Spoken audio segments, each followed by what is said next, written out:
Hi, my name's Amelia, and you're watching the third video in a series of videos that I took to document the most recent road trip that my friend Maya and I had set out on.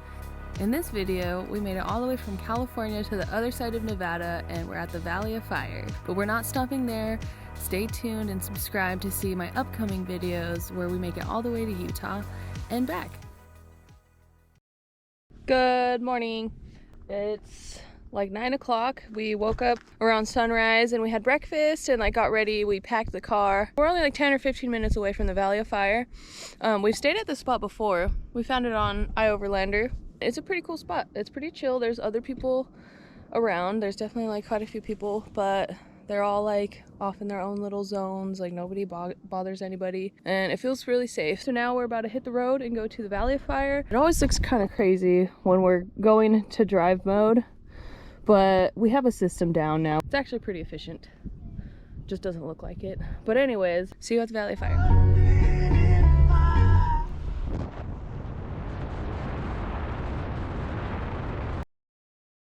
Sing them. The people in the camera. Hi, people in the people camera. in the camera, I see you. Alright, so we just paid for our entry, $10 per vehicle to get into the park. And there is camping spots if you want to come camp here. It's only $20 a night, and that also covers your entry fee. So it's basically $10 to get in and $10 to camp. And there are 2 different campgrounds, and there's accommodations for tent camping and RVs also. So I think that would be a pretty cool thing to do, is come camp here. I didn't even know that it was that cheap. And there's the visitor center, and inside the visitor center there's a gift shop. They have all kinds of cute little things. I bought a patch and a pin. So now we're gonna go and do, what are we doing first? Fire wave. We're gonna go to the fire wave.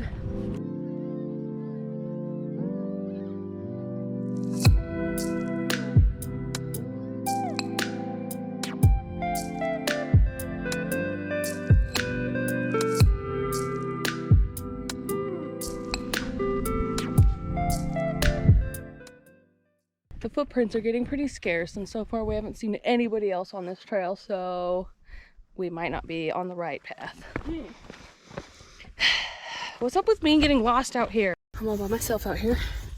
Hopefully I don't get lost. I'm totally in the freaking mountains right now. I'm really in this bitch right now. I feel like it's just so confusing because everything's a rock. Everything looks the same. If anything, we're just on our own hike. This is so pretty. But this is still cool. I would still be satisfied with this. People up there on top of the rock, and we saw them come out from the other side, and we yelled at them.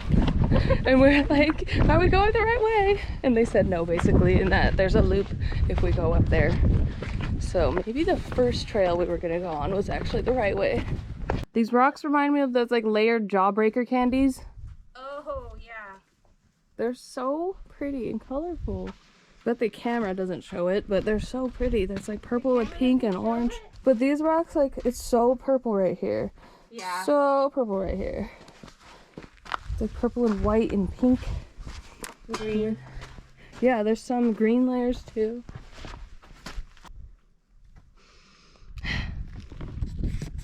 Just be hiking.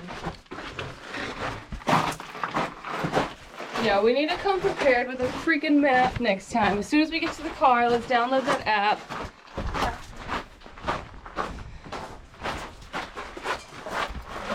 Yeah.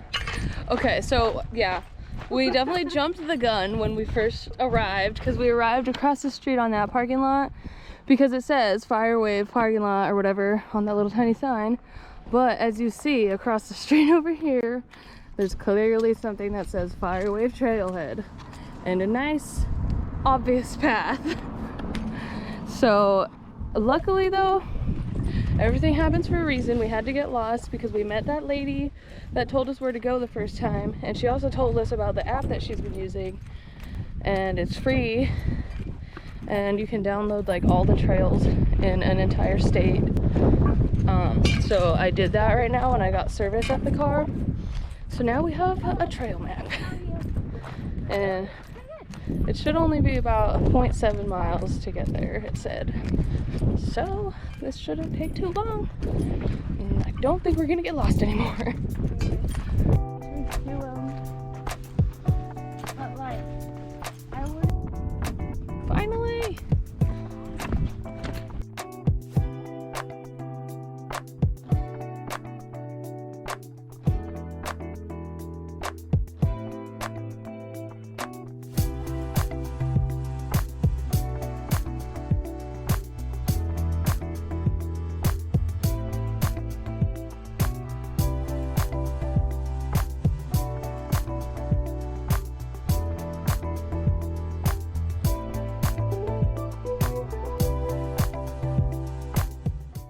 Right, so now I'm at the beehives.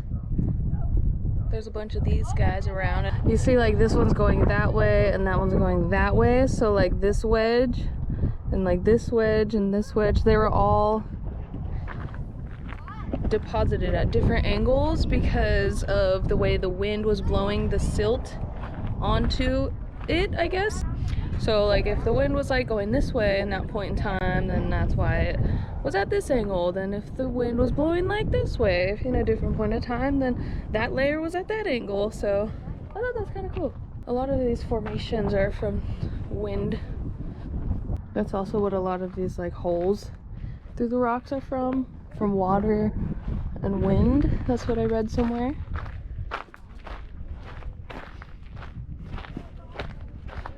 So this thing, the beehives, are just located right in front of the parking lot, so you don't have to hike to get there. So that's nice because we're getting tired.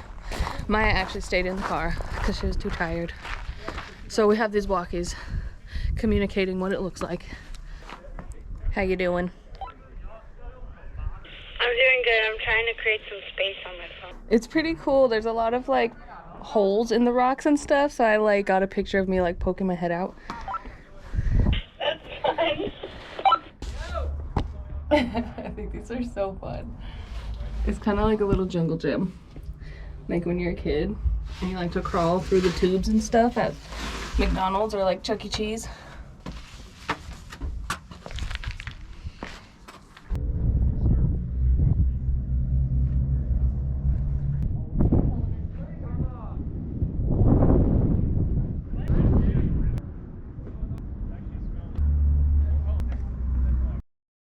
The log was buried, groundwater carrying minerals in solution worked its way into the microscopic air spaces in the woody tissues.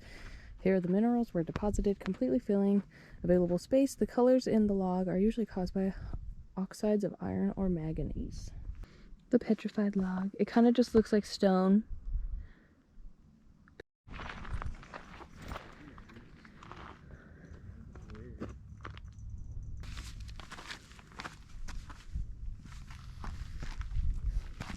The petrified logs are surrounded by these fences to help protect them because they're really, really old. In total, there was 4 petrified logs. They look pretty cool.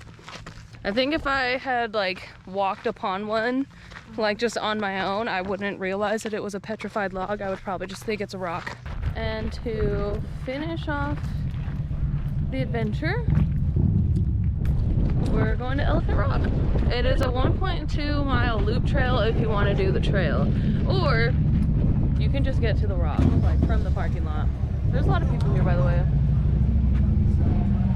I think the winter time is a really popular time for people to come here because then it's not like swelteringly hot. If you walk in or ride a horse in, it's only $2. Oh my, let's start riding horses into parks. Yeah. Oh my gosh, we take a picture here.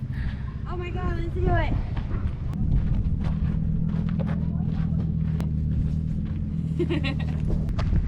There it is, Elephant Rock. That's the trunk, the legs, big old body.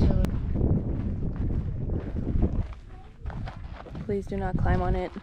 Alright, well that's it for the Valley of Fire. That was pretty good. Honestly, get here early, beat the heat, beat the people, and give yourself a lot of time, like maybe a day or 2 if you want to see everything. Read the information before you just start hiking. Yes. Read the information, get a trail map because the trails out here in the desert are really hard to follow on your own. And honestly, if you don't feel like hiking or anything, my second favorite thing here is literally just driving around. It is so pretty. and the roads are like smooth and like kind of windy and a little up and down, so it's fun to drive along with the good views. So it was a good second trip, and now combined with my first trip here, I got to see everything that I wanted to see. And now we're off to Utah. We just got to do some grocery shopping and fill up our gas tank, and then in a couple hours we will be in a whole other state to see Zion National Park, which will be in the next video. See you guys then. Thanks for watching. I've been reborn.